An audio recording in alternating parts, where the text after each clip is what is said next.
সরকারের নানা প্রকল্পের সুফল পাচ্ছেন তৃণমূলের নারীরা। নিজেদের স্বাবলম্বী করার পাশাপাশি উদ্যোক্তা হয়ে অনেককে স্বাবলম্বী করছেন তারা। নারীরা কৃষিতে অবদান রাখলেও পুরুষের মতো সুযোগ সুবিধা পান না তারা।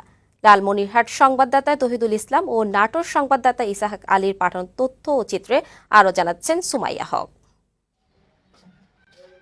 লালমনিরহাট সদর উপজেলার গোকুন্ডা গ্রামের নারী উদ্যোক্তা সেলিনা সুইটি সরকারের পুষ্টি উন্নয়ন ও দারিদ্র্য কমানো প্রকল্পের মাধ্যমে 2023 সালে শুরু করেন মাশরুম চাষ।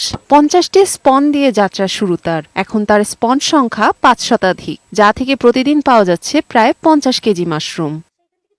প্রতি কেজি মাশরুম বিক্রয় হচ্ছে 250 থেকে 300 টাকা কেজি দরে। গ্রামের 30 জন নারীকে কাজ দিয়ে স্বাবলম্বী করেছেন এই উদ্যোক্তা।